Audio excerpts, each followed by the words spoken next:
Okay. All right, so what I want to do is go over your Chapter 7, Part 1 and 2, and your Chapter 8, Homework Part 1. And so here's the format of your quiz tomorrow. It's going to cover, all these concepts, because a lot of these ones in Chapter 7 just were naturally prerequisite ideas that you needed for Chapter 8, okay? So those just kind of led into the Chapter 8. So when we go over the Chapter 8 ideas, that's pretty much the one that you need to make sure you can do. The Chapter 8 Homework Part 1, you have to know how to do every single part of that, or else you don't know how to do the quiz tomorrow, period. All right, so, and you will be doing an individual portion of that quiz tomorrow for sure. What I've decided to do is have everybody come in, and you're going to all do one part as a group, and then I'll say, okay, time's up, and then you will all do one part individually, okay? And basically it's going to be the same things, but I'll have you, get any help and then do it individually. So let's just real quickly go over these ones from your Chapter 7, Part 1. I had kind of already shown you these on Thursday, so these were pretty straightforward. I just want to make sure you're getting your slope interpretation correct. There are two ways that you can write this, and I'm going to go over it with you now. So let's take just a moment and look at this. One of the ways that you can interpret the slope, so this is the number of absences and its relationship to the grade in your class. So let's talk about this. It's a negative 3.98. All right. So I want to write the two different ways, the two different options that you can have for how to write that interpretation of the slope. Okay? So your option number 1, and this was a slope of negative 3.98, and that has to do with the number of absences. Okay, so option number 1, you would say for every 1 absence increase,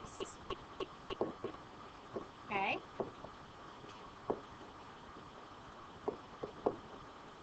there is okay, now here's where it gets different. Predicted grade decrease of 3.98 points. So the predicted grade is decreasing 3.98 points. Okay? Because that's what this equation is saying, is that your predicted grade is decreasing 3.98 points every absence that you increase. Now, the other way that you can say this, and I point this out to you because you need to understand the difference between them, and you need to understand both. The other way that you can say this is this. Starts out the same.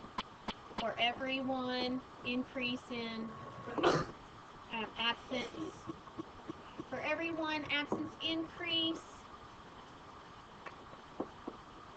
there is a, okay, and here's where it gets different. You would say a grade decrease of, okay, so far, what's different between those two?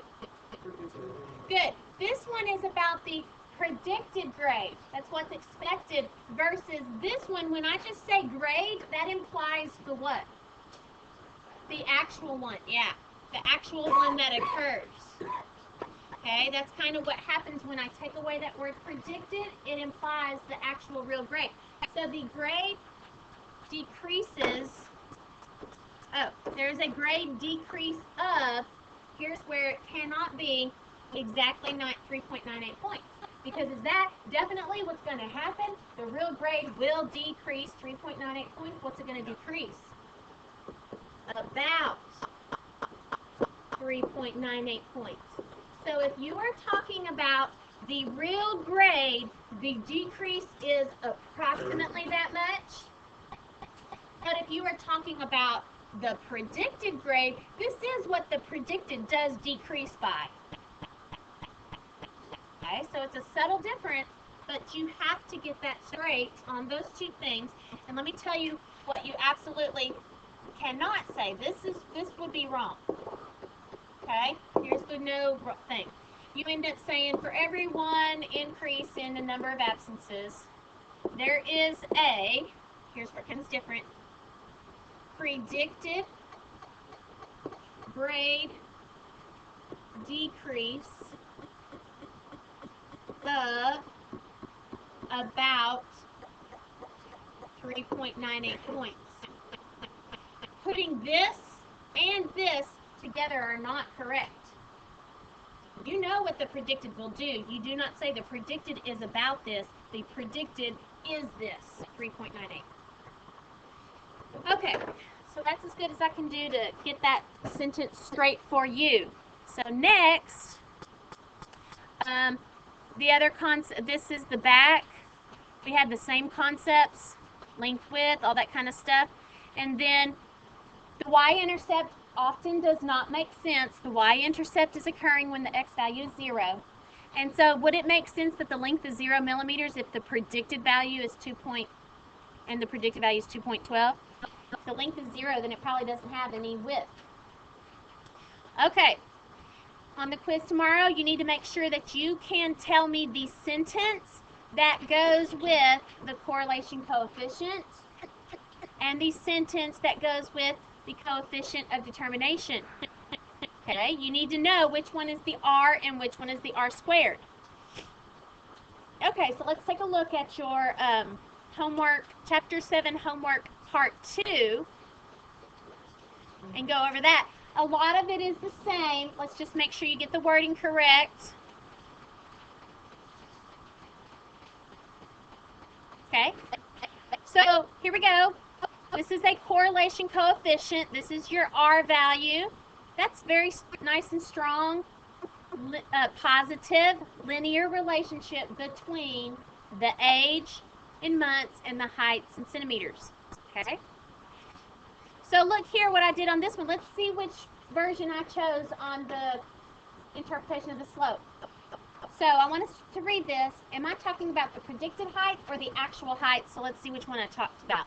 For every 1 month increase in age, there is about a 0.635 centimeter. Because I'm using this word, what am I going to be referencing? The predicted height or the actual height?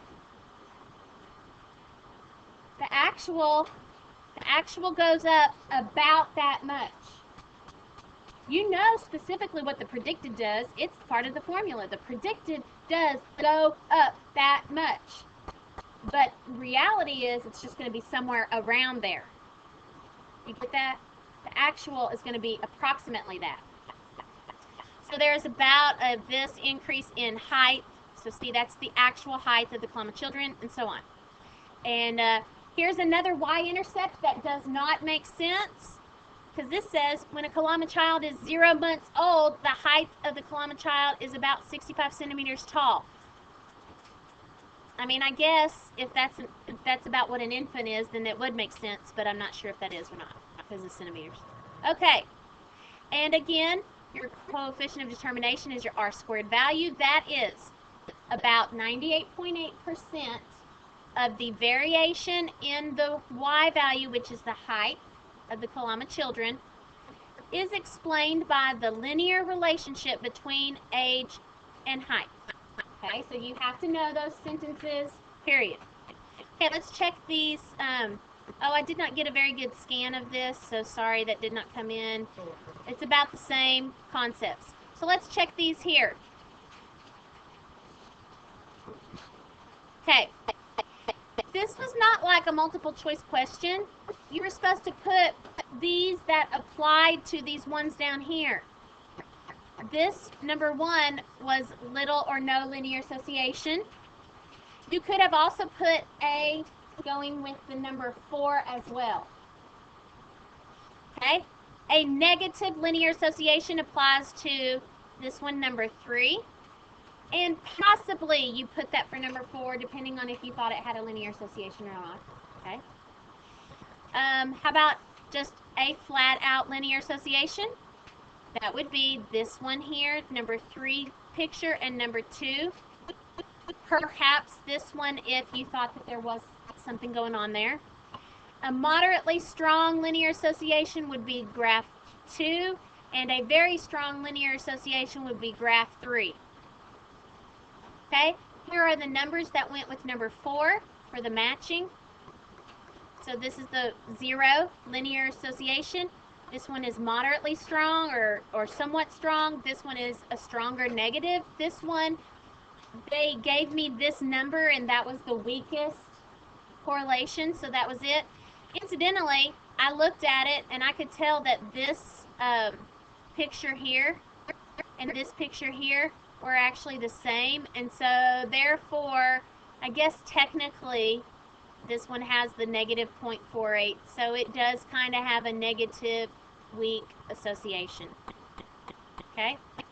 Alright. Last ones, here they are. This one, the A was the strongest negative, B was a strong positive, or sorry, C was a strong positive. Question, if I ended up putting a residual plot to this one right here, what do you think the residual plot would look like? It would look kind of, yeah, parabola. It would. Let's talk about that for just a second. And this one basically had nothing. So let's talk about this. This is the last part of the notes on Friday where, take a look at what happened, because the line going through that would probably look about like that. So let's then take this thing right here and let's translate this into, let's shift this to the residual plot. If I turned this into a residual, it would probably, here comes the line of best fits right there. So I'm starting out with items right here. I'm starting out with things that are what? Above the line, and then I go below the line, and then I go above the line. So that's going to start out above the line, and then it's going to go below the line, and then it's going to go above the line. So look at that. You would say with this, yikes, there is a pattern in the residual plot, therefore a linear model is not appropriate. I'm not going to have any of those on your quiz tomorrow. This guides us into chapter 10, but you need to watch for that. You need to watch for if that residual plot has a pattern. Okay, so that's the end of that one. Now, let's focus mostly on this chapter 8 homework. Okay, so pull that out. Let's make sure you guys can...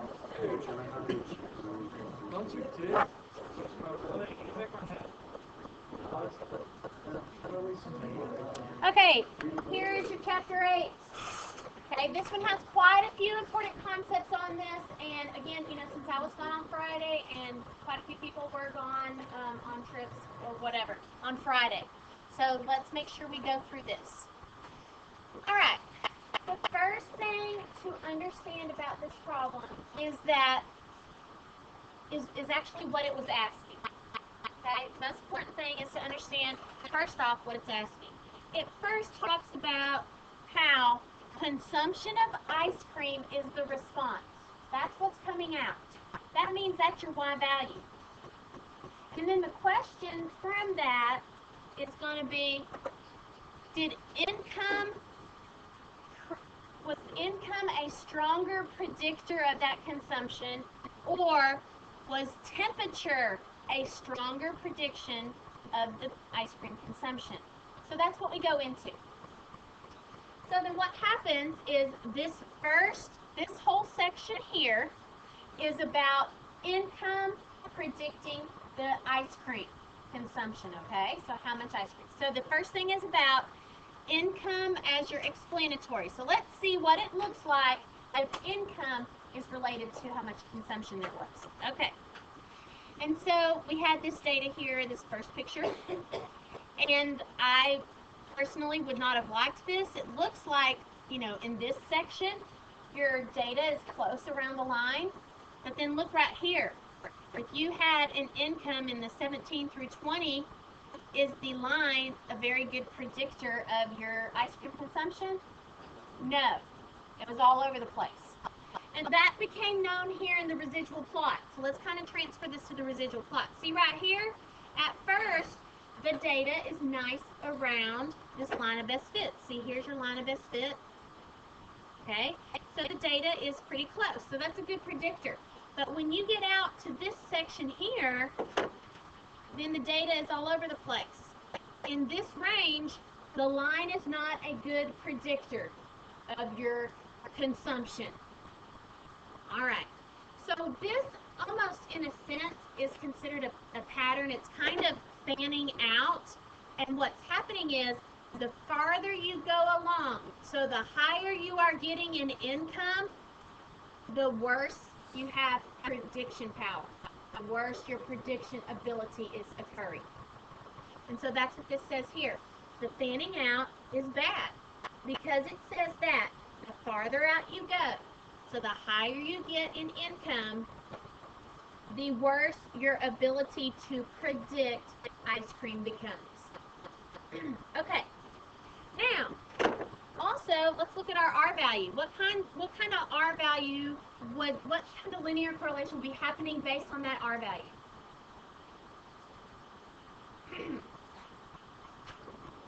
Okay, negative. What about the strength? Yeah, that's a weak. So this is going to be a weak negative linear relationship between income and consumption. Okay? And then there's the equation.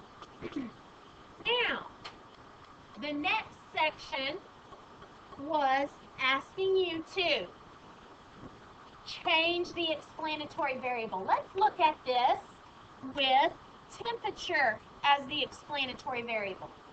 Okay, so let's look at this. The temperature is attempting to predict the consumption of ice cream. And let's see how well that does. So this is what the equation looks like. The original data looked like. And it gave a residual plot here. So when you translate this to your line of best fits, I liked this residual plot better. This residual plot seems to have all of these data points fairly close and evenly spread out across the line. There is one that's kind of probably an outlier.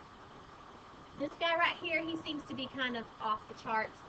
But the rest of these ones in this section, okay, seem to be fairly evenly spread around the least squares regression line. So do you think that this line is a better predictor, is an okay predictor of consumption? Yeah, because everything's fairly close to the line. Okay. Now, additionally, notice the R value, the correlation coefficient. What would you say about this correlation coefficient? Yeah, that's a somewhat strong, positive linear relationship. Much better than the one up above. Much better than this one that we had here. Okay? And then there's the equation.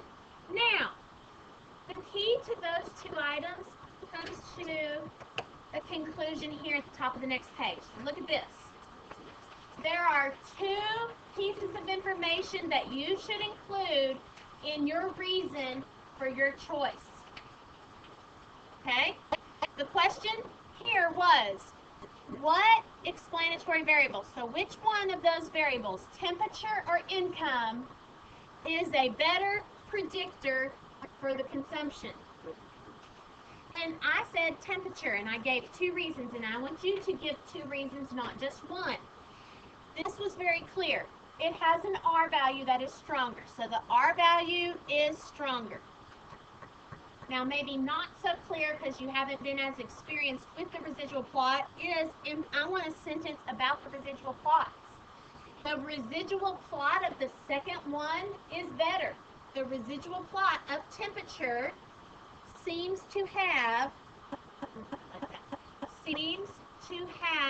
better even spread on each side of the least squares regression line. Okay, so again, here's what that's saying is that I liked this spread. This was more evenly spread out as opposed to the spread here, which got way far away the farther out you went. Okay, so that's two reasons why temperature is a better predictor of ice cream consumption.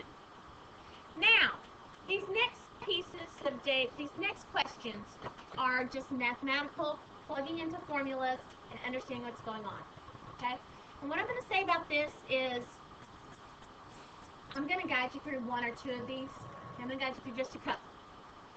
But I cannot make your brain think about this.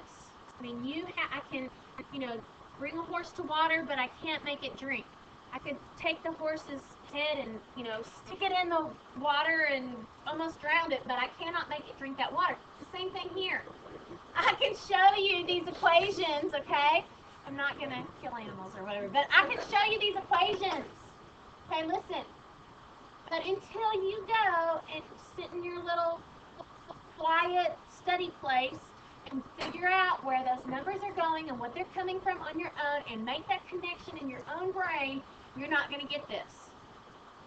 So you need to devote that time, especially if you did not do this assignment. So let's take a look at these. All right, these first ones are pretty straightforward here.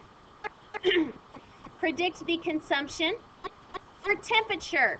So I'm going to use the equation that referenced the temperature and plug temperature in for X, and that's how I get my answer. K is the same, except for it's going to be using the income equation. And so you'll be putting in, notice 17.5 is the value you put in. Do not put in 17,500. Why is 17.5 what you put in? Because on the front, the income is in $1,000 per year. See these incomes? 18.25 means 18,250. So you have to keep the units the same. All right. Next. Okay, I actually missed this in my first period. I forgot. I didn't make the transformation from gallons.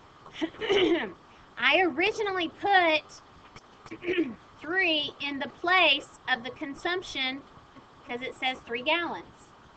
And that was wrong. Okay, so I had to give out some stamps in my first period because they caught me on that. Why is the 3 gallons an incorrect value to put in here? Very good, because on the front, the consumption is in pints per person per year. So I had to transform this into pints, so I made it 24 pints. That's what I put in, and then that's how I got my answers. So if you had put in 3, you got the idea, you just didn't make that transformation. All right, this last section, you have got to get this M through P. You have to.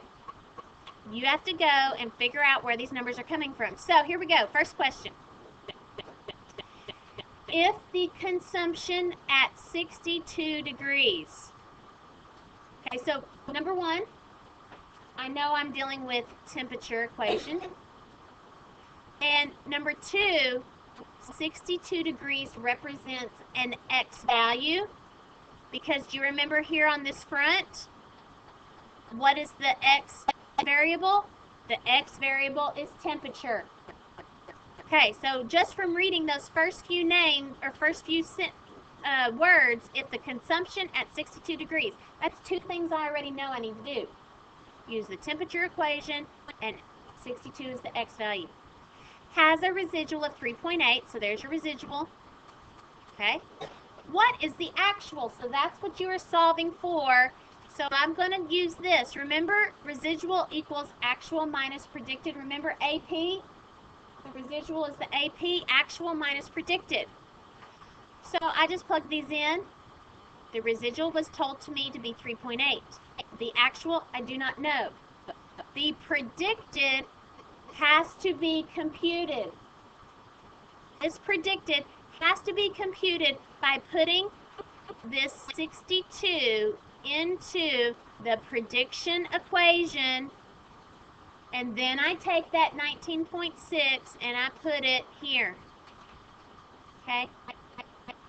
Alright, and then from that you get your answer. That happens over and over and over. And I will post this on the internet also, okay, so that you can check these numbers if you need to. Alright, questions there? Okay, so then let's look at the last one real quickly. This was an attempt to see if Magic Johnson's average playoff points was going to be predictable by his average regular season points. So here's the equation, or here's the line that came out. It looks okay. It doesn't look great. This also seems to be fairly scattered. I'm wondering how good of a predictor it is out here. His R value was, what would you say about that R value? I think it's pretty moderate. It's about in the middle. Don't you think? That's pretty moderately strong, positive, linear relationship between his average points in a season. And anyway, there's the equation, and then you just are filling in some values. Please make sure you are getting your sentences correct. There is a moderately strong, positive, linear relationship between regular season average points and the playoff average points for Magic Johnson. The R squared, so I squared it, and I got this 0.2849. So that means about 28%, I use the word about because I rounded, about 28% of the variation in the Y, that's the average playoff points, is explained by the linear relationship between the X and the Y. All right, you could have also gotten H and I from your calculator on the L3. Okay, so if you could fill all these in and you were good with this Chapter 8, Part 1 homework, you're fine for the quiz tomorrow. If you are not, if you did not do that, then you best do that tonight. You best do that tonight, and to make sure that you are prepared for your quiz over Chapter 7 and 8 tomorrow.